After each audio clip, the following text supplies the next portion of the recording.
Assalamu alaikum dear students and my dear viewers. I welcome all of you once again to my lecture, and today we have to discuss the remaining part of the quantum numbers. Quantum numbers को हमने define किया था कि these are the set of four numbers which provide us complete information about an electron, ठीक है, in an atom. उसकी energy, उसकी location, the shell occupied by the electron, the subshell occupied by the electron, orbital occupied by the electron, और it is spin हमें electron के बारे में complete information जो है that is provided by the quantum numbers. और हमने बोला था क्वांटम नंबर्स आर 4, ठीक है, there are 4 quantum numbers. First one was principal quantum number जो हमें मेन एनर्जी शेल के बारे में बताता है, ठीक है. एंड आज हम जो सेकंड क्वांटम नंबर है that is azimuthal quantum number को पढ़ेंगे, ठीक है. So azimuthal quantum number, this quantum number is also designated by a symbol small l. इसको हम small l से भी दिखाते हैं. And this quantum number is also called secondary quantum number. इसको हम secondary quantum number और subsidiary quantum number के नाम से भी बुलाते हैं. This is also called subsidiary quantum number. इसको हम सेकेंडरी क्वांटम नंबर भी बोलते हैं एंड इसको हम सब्सिडरी क्वांटम नंबर भी बोलते हैं. और जो एजिमुथल क्वांटम नंबर है that gives us information about the subshell और sub level which is occupied by the electron. क्योंकि हर एक शेल में सबशेल प्रेजेंट होते हैं, सबशेल्स में ऑर्बिटल्स प्रेजेंट होते हैं एंड ऑर्बिटल्स में इलेक्ट्रॉन्स प्रेजेंट होते हैं. एंड उन इलेक्ट्रॉन्स का स्पिन होता है इधर क्लॉकवाइज और एंटी क्लॉकवाइज. एंड जिस क्वांटम नंबर की अभी हम बात कर रहे हैं this provides us information about the subshell या sub level which is occupied by the electron. तो हम लिखेंगे it provides us information about subshell और sub level occupied, sub level of energy. ये एनर्जी के लेवल्स होते हैं occupied by the electron, occupied by the electron, ठीक है. और अगर हम इसको थोड़ा सा कॉम्प्लिकेट, थोड़ा सा डिफाइन करें तो दिस सबशेल और सब लेवल को हम बोलते हैं this is the special distribution of electron cloud. ये स्पेस में इलेक्ट्रॉन क्लाउड का डिस्ट्रीब्यूशन होता है. उसी इलेक्ट्रॉन क्लाउड के डिस्ट्रीब्यूशन को हम सबशेल और सब लेवल बोलते हैं, ठीक है. तो हम इसको ऐसे भी डिफाइन कर सकते हैं this quantum number provides us information about the spatial distribution of electron clouds, ठीक है. एंड जब हमें स्पेस में डिस्ट्रीब्यूशन ऑफ इलेक्ट्रॉन क्लाउड पता चल जाता है उससे हमें शेप्स ऑफ ऑर्बिटल्स जो है वो पता चल जाती है जिसमें इलेक्ट्रॉन प्रेजेंट है. तो इससे हमें शेप्स ऑफ ऑर्बिटल्स, उन ऑर्बिटल्स की शेप्स क्या है जिनमें इलेक्ट्रॉन प्रेजेंट है. Shapes of orbitals occupied by electrons, ठीक है. तो इस जब हमें स्पेशल डिस्ट्रीब्यूशन, स्पेस में इलेक्ट्रॉन क्लाउड का डिस्ट्रीब्यूशन क्या है, जब हमें वो पता चल जाता है तो हमें उन ऑर्बिटल्स की शेप पता चल जाती है जिनमें इलेक्ट्रॉन प्रेजेंट है, ठीक है. तो जो एजिमुथल क्वांटम नंबर है ये हमें एंगुलर मोमेंटम ऑफ इलेक्ट्रॉन भी बताता है. This also tells us about the angular momentum of an electron. वो हम कैसे निकालते हैं, that's equal to root of l plus 1 h by 2 pi, where l is the azimuthal quantum number. और इसको हम ऐसे भी लिख सकते हैं root of l plus 1 h, ठीक है. And this h having a bar, बीच में एक लकीर है, that is equal to h by 2 पाई, ठीक है. तो जो एजिमुथल क्वांटम नंबर है इसका जो वैल्यू है और हम बोलेंगे कि number of sub shells present within the shell depends upon the value of shell, depends upon the principal quantum number of shell. ठीक है, किस शेल में कितने सब शेल्स है ये डिपेंड करता है कि हम किस शेल की बात कर रहे हैं। ठीक है, तो हम क्या बोलेंगे, values of l depends upon values of l. ठीक है, values of l depends upon values of n. हमें अगर किसी भी शेल में कितने सब शेल्स है वो देखने हैं, दैट डिपेंड्स अपॉन कि हम किस शेल में सब शेल्स देखना चाहते हैं। ठीक है, इनको मैं थोड़ा सा इलाबोरेट और कर देता हूं। तो जो एल की वैल्यू है, ठीक है, वैल्यूज ऑफ एल क्या वैल्यूज होंगे, that is equal to 0 to n-1। ठीक है, इतने वैल्यूज जो है that is permitted to l. ठीक है, एल की जो वैल्यूज होंगे, number of sub shells that will be present within the shell, उसकी वैल्यूज 0 एंड n-1 हो सकते हैं। ठीक है, तो जो एल की वैल्यूज है, वैल्यूज ऑफ एल क्या क्या हो सकते हैं, 0, 1, 2 एंड 3। हमें जितने भी नून एलिमेंट जो हमारे पीरियडिक टेबल में है उनमें हमें एल की वैल्यू 0, 1, 2, 3 मीन दिस आर 4 है ना, इससे ज्यादा हमें एल की वैल्यूज हमारे नून एलिमेंट्स में देखने को नहीं मिला है। तो इसको अगर मैं सिंपल करूं तो जो नून एलिमेंट्स है हमारे पीरियडिक टेबल में, उनमें सबसे ज्यादा जो किसी शेल में सब शेल्स प्रेजेंट है, दीज आर 4 सब शेल्स। ठीक है, हमारे जो नून एलिमेंट्स है उनमें जो शेल है, जिस शेल में सबसे ज्यादा सब शेल्स प्रेजेंट है, दैट सब शेल्स आर 4। 4 से ज्यादा सब शेल्स किसी भी शेल में प्रेजेंट नहीं होते। ठीक है, ये हमें देखा है हमारे नून एलिमेंट्स में which are present in our periodic table. तो अगर हमारी एल की वैल्यू 0 आती है, ठीक है, तो इनको हम डेजिग्नेट भी करते हैं, दीज आर ऑल्सो डेजिग्नेटेड। अगर एल की वैल्यू 0 आती है तो इसका मतलब क्या है कि this is the first sub shell, या ये एक सब शेल है। तो इस एक सब शेल को हम, जिसकी एल की वैल्यू 0 आती है, उसको हम स्मॉल एस से डेजिग्नेट करते हैं। अगर एल की वैल्यू 1 आ जाती है, इसको हम स्मॉल टी से डेजिग्नेट करते हैं। अगर एल की वैल्यू 2 आ जाती है, उसको हम स्मॉल डी से डेजिग्नेट करते हैं। अगर एल की वैल्यू 3 आ जाती है तो इसको हम स्मॉल एफ से डेजिग्नेट करते हैं। ठीक है, तो ये एस पी डी एफ हमने कहां से लाया, these are the spectral terms. ये हम स्पेक्ट्रोस्कोपी में टर्म्स यूज करते हैं, शार्प, प्रिंसिपल, डिफ्यूजन, फंडामेंटल। ठीक है, तो उनका जो फर्स्ट लेटर है, फर्स्ट अल्फाबेट है, उसको हमने इन सब शेल्स को डेजिग्नेट करने के लिए यूज किया है। शार्प जो है SHARP, उसका हमने S ले लिया in order to designate the sub shell, that is the first sub shell. उसको बताने के लिए जिसकी L की वैल्यू 0 है उसको S।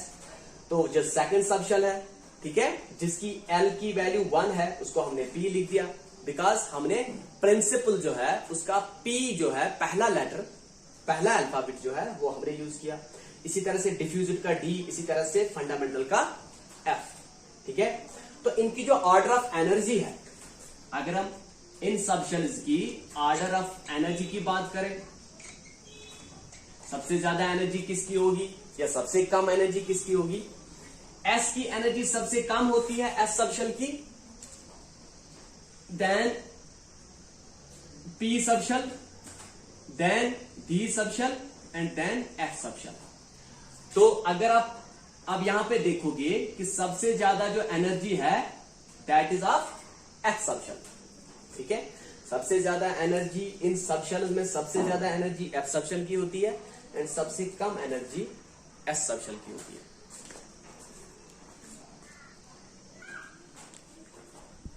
इस क्वांटम नंबर से हमें एजिमुथल क्वांटम नंबर, हमें इससे हम number of sub shells present within the shell निकाल सकते हैं। ठीक है, कितने नंबर ऑफ सब शेल्स किसी पर्टिकुलर शेल में प्रेजेंट होंगे वो हम by the use of azimuthal quantum number हम उनको निकाल सकते हैं। तो this quantum number also gives us, also tells us the number of subshells present in the main energy shell, main energy shell. इसको निकालने के लिए हम जो यूज करते हैं दैट इज 0 to n-1, इतने नंबर ऑफ सब शेल जो है that will be present within the main energy shell. तो इसको निकालने के लिए मैं एग्जांपल्स देता हूं। For example n is equal to 1, अगर हमें देखना है कि number of sub shells that will be present in the shell whose n is equal to 1, इसका मतलब क्या हुआ, हम पहली शेल में जो कि के शेल है हम उसमें देखना चाहते हैं कितने नंबर ऑफ सब शेल्स है। तो n इज इक्वल टू 1 का मतलब हम बात कर रहे हैं के शेल की, हमें देखना है इसमें कितने नंबर ऑफ सब शेल्स है। तो अब हम इस फॉर्मूला को यूज करेंगे that is 0 and n-1, n-1 मतलब 1-1। तो क्या आएगा, l की वैल्यू इज इक्वल टू 0, ठीक है। एंड यहां पे और भी एक 0 आएगा, this one 0 and 1-1 is equal to 0, but this 0 is not permitted, this is not allowed, ठीक है, ये अलाउड नहीं है, only this 0 is allowed. So हम क्या बोलेंगे, l इज इक्वल टू 0। जो शेल नंबर फर्स्ट है, जो के शेल है, उसमें खाली एक ही सब शेल है, ठीक है, जिसकी l की वैल्यू 0 है, इसका मतलब है उसमें खाली एक ही सब शेल है, that sub shell is s sub shell, ठीक है, that sub shell is s sub shell. इसी तरह से अगर हम सेकंड शेल की बात करें, हम बात कर रहे हैं l शेल की, इसमें हम देखेंगे कितने नंबर ऑफ सब शेल्स है। तो हम हमारी जो इक्वेशन है उसको हम यूज करेंगे, हमारा जो दिया हुआ है यहाँ पे 0 एंड n-1 तक इसके वैल्यूज हो सकते हैं, हम उसको यूज करेंगे। एक तो यहाँ पे l की वैल्यू 0 होगी, ठीक है, एंड n-1, n क्या है 2 -1, दैट इज l की वैल्यू एक तो 0 है एंड 2-1 इज 1, ठीक है। तो फॉर शेल नंबर 2 जो l शेल है उसके जो l के वैल्यूज है दैट इज 0 एंड 1, ठीक है, तो उसके 2 l की वैल्यूज है, इसका मतलब है जो सेकंड शेल है उसमें 2 सब शेल्स प्रेजेंट है। एक सब शेल जो है उसकी l की वैल्यू 0 है, इसका मतलब है ये सब शेल जो है ये s सब शेल है, एंड सेकंड सब शेल जिसकी l की वैल्यू 1 है, तो इसका मतलब है ये p सब शेल है। तो इसके l के 2 वैल्यूज है, इसमें 2 वैल्यूज है l के, एक तो इसमें s सब शेल है एंड इसमें p सब शेल है।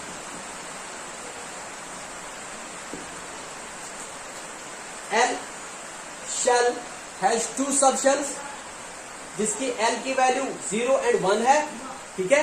हाँ, यहां हम ऐसे भी बोलेंगे कि जो सेकंड शेल है, जो l शेल है, उसमें 2 सब शेल्स है, s and p sub shell, ठीक है। इसी तरह से हम जो है शेल नंबर 3 का निकाल सकते हैं, शेल नंबर 4 का, शेल नंबर 5 का, शेल नंबर 6 का, ठीक है, हम इसी तरह से निकाल सकते हैं। और इसी क्वांटम नंबर का और एक बता दूं कि ये जो है ये हमें, अगर हमारे पास कोई शेल्स है जिनका सेम l वैल्यू है, ठीक है, वो शेल्स, ठीक है, those shells having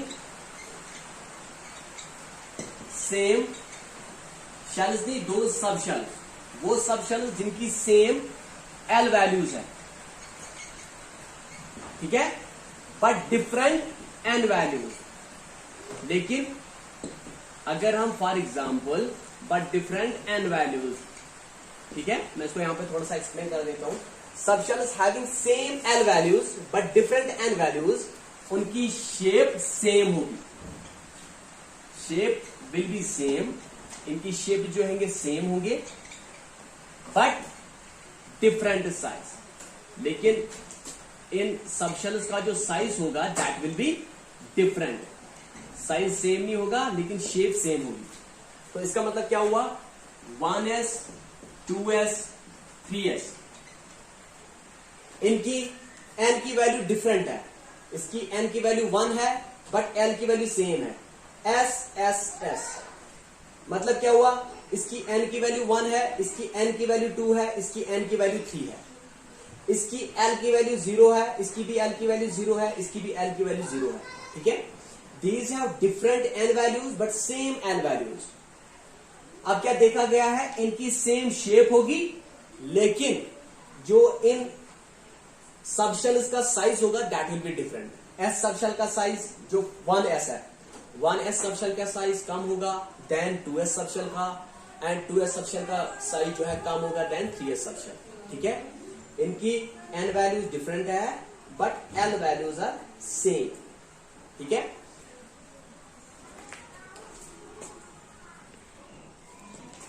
this quantum number also tells us about the relative energies of various subshells, ठीक है, in hydrogen atom and in multi electron atom।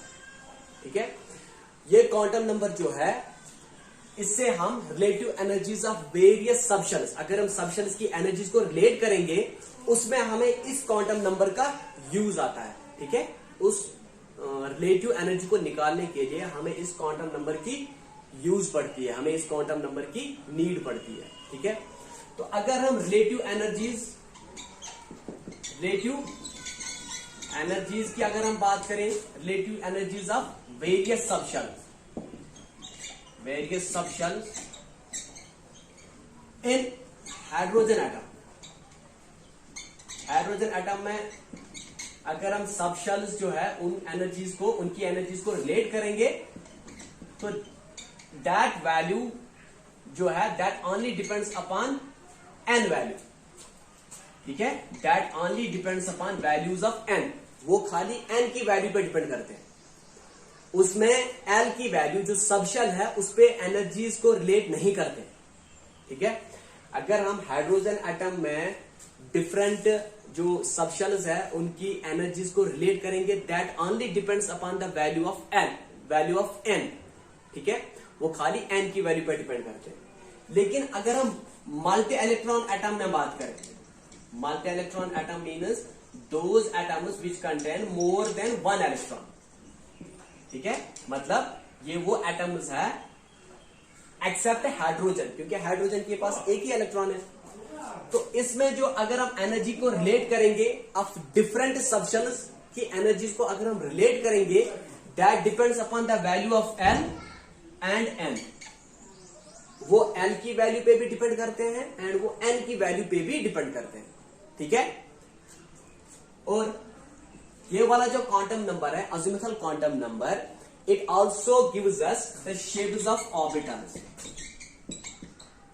It also gives us information about the shapes of orbitals occupied by the electron. ये हमें orbitals की shapes भी बताता है जिसमें electron present है। ठीक है, और इस क्वांटम नंबर से हम फाइन स्पेक्ट्रम, ठीक है, fine spectrum of atom explain करते हैं।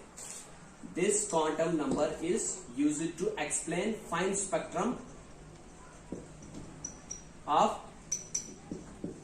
N atom.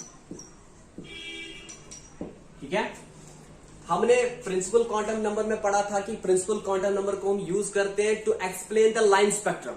ठीक है, जब भी इलेक्ट्रॉन हायर जो शेल है, when it jumps from higher energy shell to lower energy shell, energy is released in the form of radiation, and इसी एनर्जी का हम स्पेक्ट्रम बनाते हैं कि इसकी वेवलेंथ क्या थी। ठीक है, इसकी फ्रीक्वेंसी क्या थी, उसका हम स्पेक्ट्रम बनाते हैं। और उस जो लाइन हमें वहां पे स्पेक्ट्रम में मिलती है by the emission of the radiation, उसको हम बोलते हैं लाइन स्पेक्ट्रम। लेकिन उसके बाद जब उस लाइन को देखा गया, उसमें वो लाइन जो है सिंपलर, फर्दर जो है बिल्कुल स्पेस्ड, ठीक है, बिल्कुल टाइटली स्पेस्ड लाइन से बनी हुई थी फाइन लाइन से बनी हुई थी, विच वायर जो कि बिल्कुल एक दूसरे के साथ स्पेस्ड थे, उस चीज को हम बोलते हैं फाइन स्पेक्ट्रम। ठीक है, पहला था line spectrum which is obtained by the excitation या jumping of electron from higher to lower energy level, वहां से हमें एनर्जी इमिट होती है एंड दैट एनर्जी है उसका हम स्पेक्ट्रम बना देते हैं। दैट एनर्जी इज, वहां पे हम स्पेक्ट्रम में उस एनर्जी की उस वेवलेंथ की एक लाइन आ जाती है, लेकिन वो लाइन जो है that is further made up of finer lines which are closely spaced with each other, which are closely packed with each other, and that finer lines which are closely packed with each other, उनको हम बोलते हैं fine spectrum. And this quantum number is used to explain the fine spectrum of an atom.